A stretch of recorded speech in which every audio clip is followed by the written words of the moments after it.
Mga kapatid ko Jesucristo, magandang hapon po sa inyong lahat. Magandang hapon din, Father Richard. Sa liturhiya ng salita ng Diyos sa linggo ito ay napakarami nating pwedeng pagnilayan at medyo malalim-lalim din ang dapat nating gawing pagbubulay-bulay ukol sa salita na ating narinig. Dahil ang bawat salita ay tumutugon sa kung ano ang sitwasyon ng bawat isa sa atin sa harap ng Diyos. Alam natin na ang bawat isa sa atin ay may kahinaan. Alam natin na ang bawat isa ay may minsan inaalagaan na kasamaan at kasalanan. Paano mo sasabi, Father, na may inaalagaan akong kasalanan at kasamaan? Ang kasalanan ay yung bang parang ayaw mong mawala sa iyo dahil pabalik-balik ang kasalanan ito na iyong nagagawa laban sa Diyos at laban sa kapwa. At minsan, binibigyan mo ng dahilan ang kasalanan ito upang hindi ganoon kabigat ang iyong madarama pagkatapos na maisagawa mo ang kasalanan ito. Kaya ang nangyari, naging bisyo sa iyong katawan at sa iyong buhay espiritual ang kasalanan ito.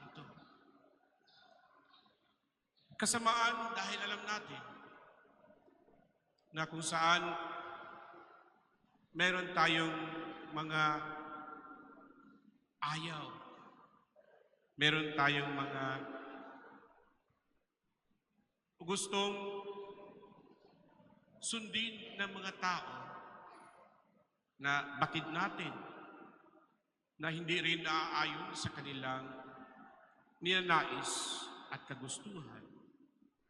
Kaya kasamaan dahil nauukit sa kasalanan ito ang iyong pagiging mapagmataas at mapansarili.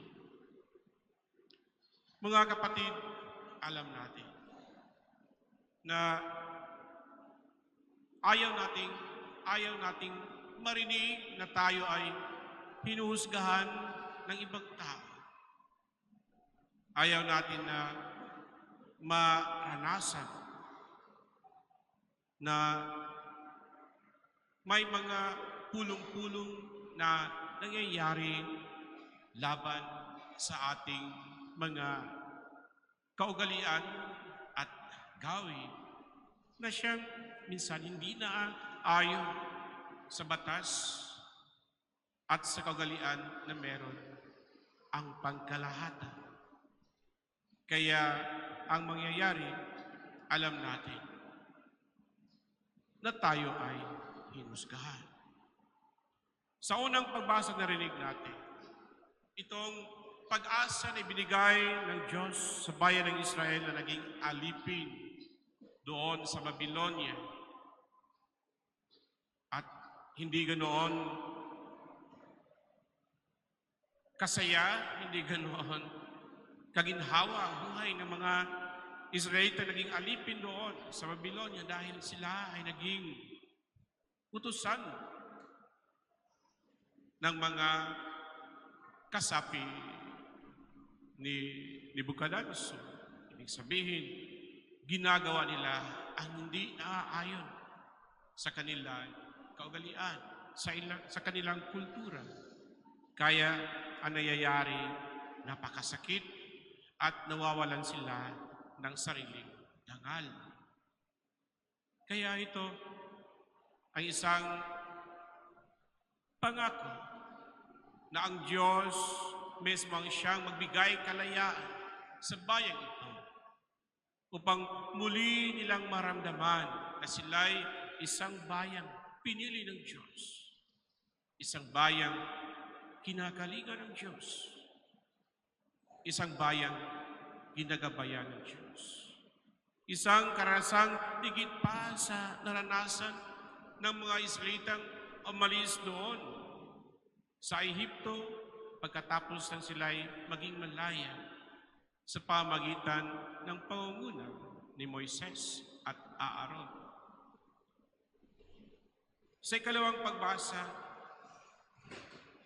narinig natin at napagnilayan na kung saan isinaad at sinalaysay ni Pablo itong kalayaan sa isang kaalaman at karunungan na siyang minsan naging dahilan upang maging alipin sa pansariling kapakanan at interes ang mga nasa katungkulan sa templo at sa panggobyerno ng bayan ng Israel. Sabi nga ni Pablo sa sarili nating salita na ito para akong naging isang alipin sa mga utos at mga pagpapahayag ng salita ng Diyos na kung saan hindi naman nabibigyan ng katuturan dahil hindi naman naisa sa buhay. Ito, nalaman ko at binigyan ako ng karunungan tungkol kay Jesucristo na siyang anak ng Diyos na nag-alay ng kanyang sarili upang ang lahat ng sangkatauhan ay maging malaya mula sa sala at kamatayan. Wala nang higit pang karunungan, wala nang higit pang katotohanan, kundi ang makilala si Jesus bilang si Kristo at Mesiyas. Hindi lamang ng bayan ng Israel, kundi ng buong sangkatauhan. Dahil ang kanyang pagliligtas ay mula sa katotohanan na nagbibigay kalayaan sa bawat isa mula sa pagkalipin ng kanyang sariling o pansariling pangarap at mga ninanais o kagustuhan. Kay Pablo, nakita natin narinig ang salita na nagkatawang tao. Sa Ebanghelyo, para bang ang salaysay na ito ay para sa isa't isa sa atin. Batid natin na tayo ay tinawag ng mga Kristiyano tagasunod ng ating Panginoong Jesucristo, ngunit ang ating mga pag-uugali ay hindi minsan naaayon sa kung sino ang ating Panginoon at kung paano niya binigyan ng buhay ang bawat batas at utos ng Panginoong Diyos Ama para sa bayan ng Israel. Binigyan niya ng buhay. Hindi lamang ipinakita niya ang kadakilaan ng pagmamahal ng Diyos para sa isa't isa sa atin. Ano paman, sino paman ang katauhan ng nasa ating paligid na ibinigay ng Diyos upang ating kalingain at mahalin. Ang bilis nating manghusga. Ang bilis nating magbigay ng paghuhukom dahil sa ito ang ating opinyon. Hindi kung ano ang nasa kagustuhan ng Diyos. Sabi nga ng Panginoon kahapon sa pagninilay natin na siya ay pinadala ng ang katotohanan ng siyang nagpadala sa Kanya sa mundong ito. At sa katotohanan ito, siya ay namumuhay. At sa katotohanan, ibinigay niya ang kanyang sarili. Tinanggap niya ang kanyang misyon na pag-aalay ng kanyang sarili para sa pagliligtas o kaligtasan ng buong sangkatauhan.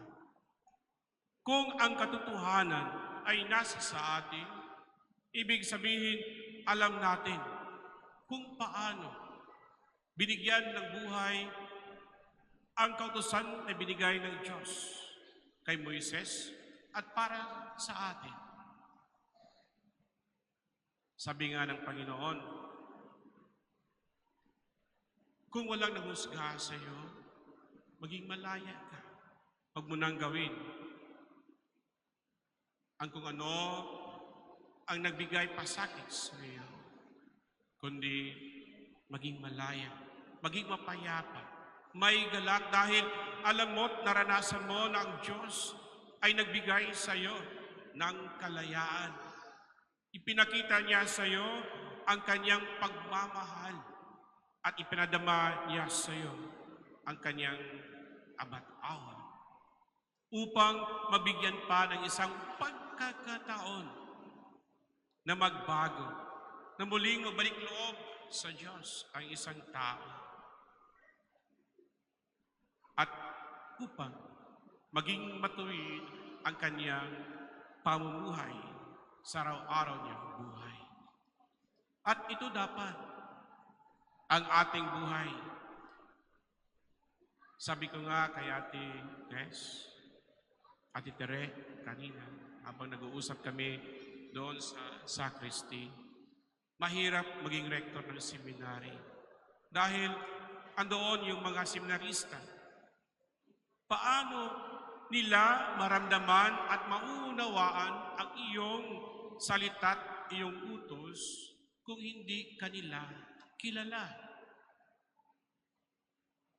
Kailangan mo bigyan ng buhay ang kung ano ang pamantasan na meron sa isang komunidad upang maintindihan ang bawat salita na nakaloob sa isang utos, sa isang pamantasan upang magkaroon ng wastong pamumuhay ang isang gustong maging isang pari para sa simbahan. There should be a good example on how to live the law, the norms, inside the community, inside the seminary. The Formandes could not live their life as good priests in the future if they did not understand the way in which the life of a priest should be lived. Kaya nga po lahat tayo, kailangan nating matutunan na mabigyang buhay ang mabuting balita ng Panginoon upang sa ating araw-araw na pamumuhay, mabigyan din natin ng katotohanan ang kung ano salitang nakapaloob sa ating pananampalataya. Tayo ay mga anak ng Diyos. If God is holy, then let us be holy. If God is merciful, then let us be merciful. If God is loving, then let us be the sign of love towards others. Amen.